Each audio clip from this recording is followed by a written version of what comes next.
Welcome to Facts TV News, where everything is true. Jamaica News in Review. Retired bus driver shot to death in St. Anne. A 67-year-old man was shot to death at his home in Exchange, St. Anne on Tuesday morning. He has been identified as Christopher Simmet, a retired bus driver from Hand-to-Mouth Street in Exchange. Reports are that around 5:30 a.m., Simmet was at home attending to his flower garden when loud explosions were heard. He was later found lying face down with what appeared to be gunshot wounds to the back of his head. The police were called and processed the scene, where 2 spent casings were found. Simmet was pronounced dead at the St. Anne's Hospital, and his body later transferred to the morgue. Westmoreland family seeks help to locate missing relative. A Westmoreland family is seeking the assistance of the public to locate their missing relative. She is 38-year-old Raquel Campbell, who was last seen on Thursday, March 30, at her Manningsill Road residence in Kingston. She recently moved to Manningsill Road from Windward Road. The missing woman works as a pharmacy technician at Fontaine on Waterloo Road in the parish.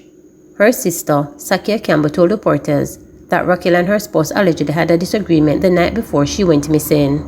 She and her spouse had an argument in the night, and in the morning, she woke up and said she was going to wash her hair, Sakia said. She added that the spouse said when he went downstairs, where she would have been washing her hair, he only saw the shampoo and conditioner, and Campbell was nowhere to be found. Her phone and other personal belongings were left at her home, the sister said. Reporters understand that Campbell's disappearance is affecting the entire family. My father and mother are not eating. The family is extremely stressed, the distraught sister said. The incident has been reported to the Blueface police station. Meanwhile, the family is appealing to anyone who knows the whereabouts of Raquel Campbell to contact at 876-458-4490 or 876-582-2215, the Blueface police station at 876-955-8156, 119 or the nearest police station. JTA president says recent wage issues could further encourage teacher migration. Jamaica Teachers Association JTA president Lasandra Harrison, it is likely that the recent issues surrounding the restructured public sector compensation system could further encourage teacher migration.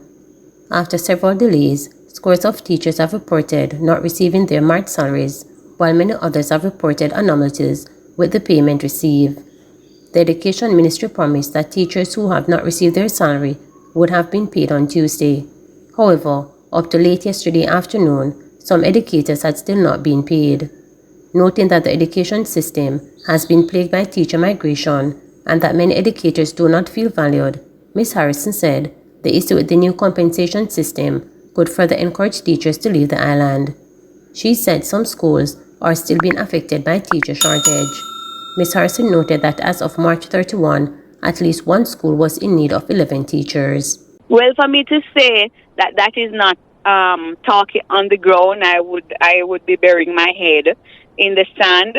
What that will truly look like, I can't say until it materializes. We will see what impact, what correlation this wage negotiation or this restructuring exercise, which robbed the teachers certainly of an opportunity.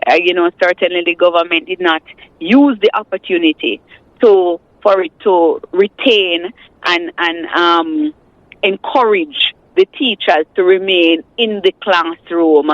And so we will see what the fallout will be in the days and months ahead. We're entering the third term shortly, and coming May, we will see what the advertisements look like in June, July, and certainly at the start of the new school year when we hear the principals, they will be echoing their particular plight. They had 11 vacancies to be filled March 2023, the second term of the academic year. That's just one school.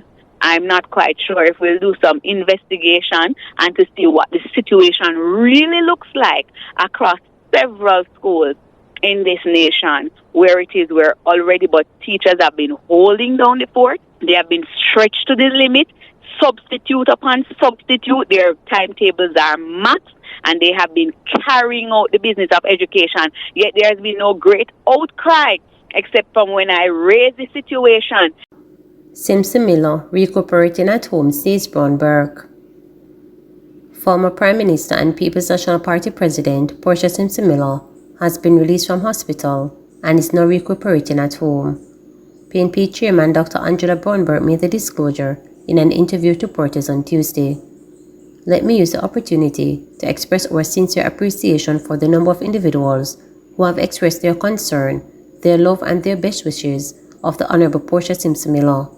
We are pleased to say that she is recuperating at home and that all those prayers, concerns and love that have been shown, that they are well and truly appreciated, said Bromberg, who succeeded Simpson Miller as Member of Parliament for St. Andrew Southwestern after the former Prime Minister's retirement from politics in 2017. Simpson Miller, who in 2006 became Jamaica's first woman Prime Minister, was rushed to the Corporate Air Hospital last Thursday for what the PNP said was a non-emergency care. Still, news that the popular public figure has been hospitalized ignited a fear of concern here and in the diaspora, with many people posting best wishes for her health on website and social media platforms.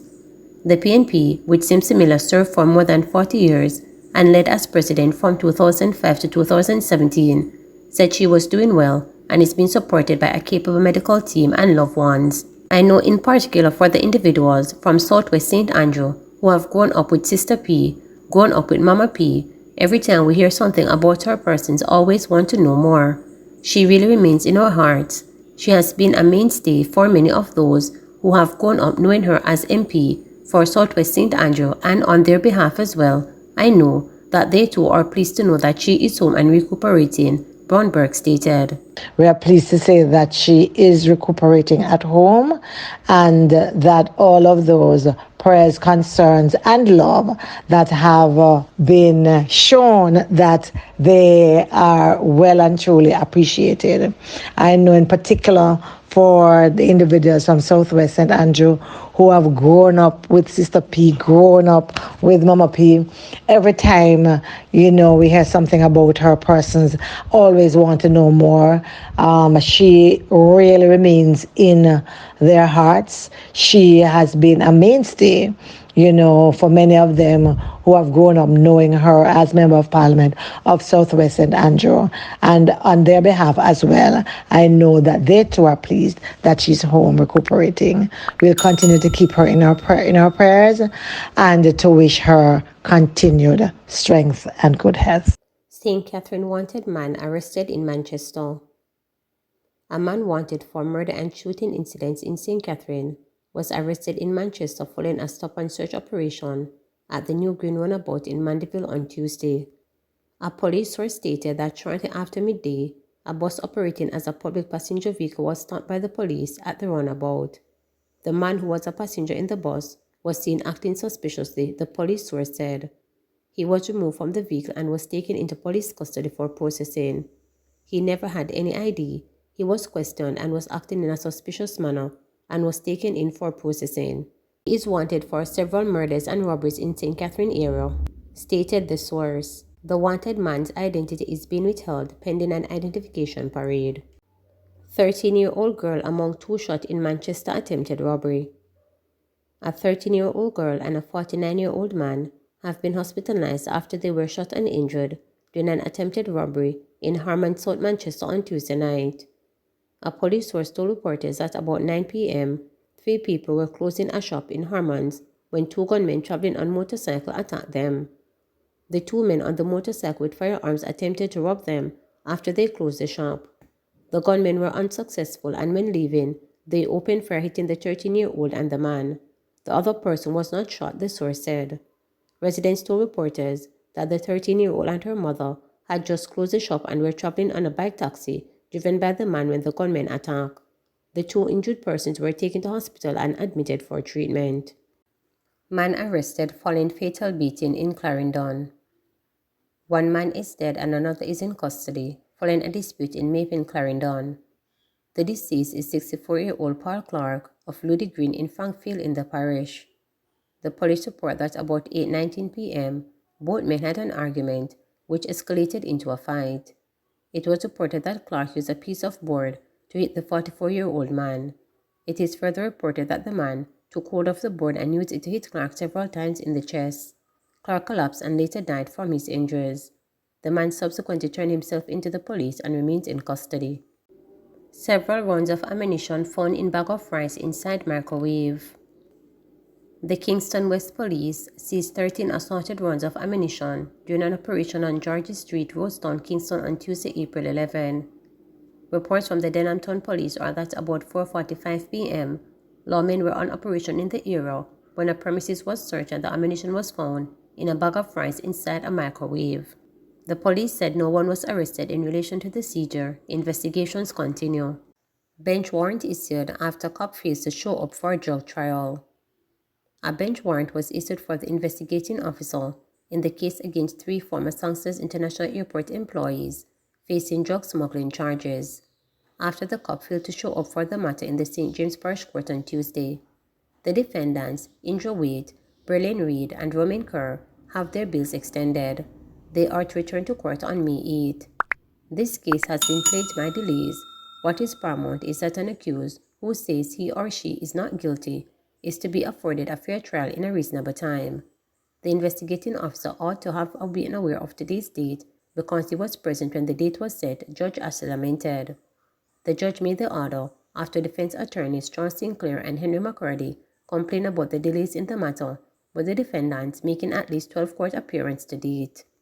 Sinclair argued that the prosecution had failed to establish a clear case against Waite, Reed, and Kerr, adding that their lives have been disrupted by the long trial process.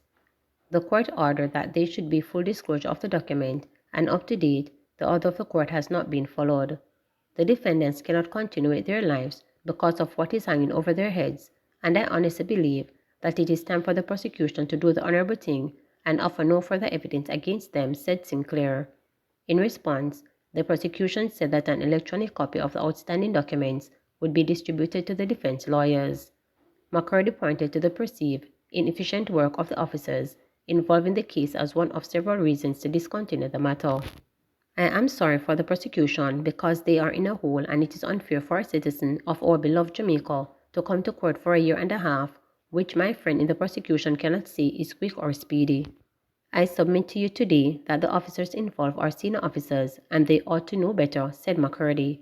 During a previous court hearing on February 21, the defense attorneys had made a joint application for the case to be dismissed for want of prosecution, citing the prosecution's tardiness in gathering enough evidence to build its case. The allegations are that on October 10, 2021, the defendants were servicing a flight that was scheduled to depart from the Songsters International Airport in Montego Bay when they conspired and placed a bag with 11.4 kilograms of cocaine, valued at $88.1 million, on board the aircraft. The cocaine was intercepted at the Toronto Pearce International Airport in Canada, and one person was arrested in relation to the seizure. The 3 St. James residents were also later arrested and charged. Waite, a 43-year-old security supervisor, is charged with possession of criminal property and aiding and abetting. Reed, a 23-year-old aviation security officer, is charged with breaching the Civil Aviation Act, while Kerr, a 35-year-old ramp attendant, is charged with possession of, dealing in, and attempting to export cocaine. A 4th defendant was freed after the prosecution elected to drop the conspiracy charge against all the accused persons. St. James Police lists German McKenzie as person of interest. Police in St. James are seeking German McKenzie for questioning in connection with recent gun-related activities in Flanker St. James.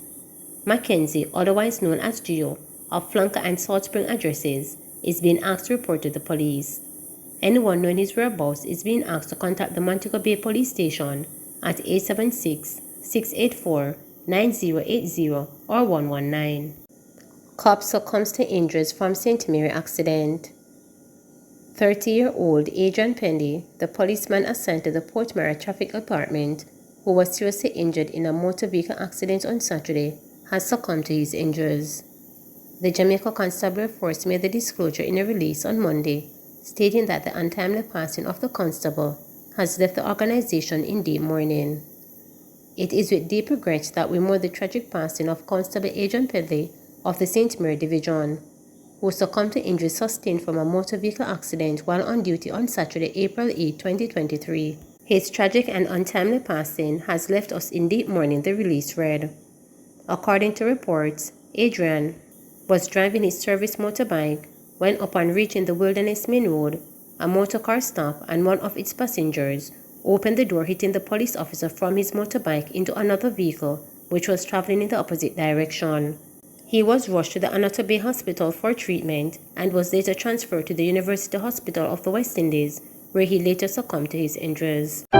Please remember to subscribe, like, share, and click the notification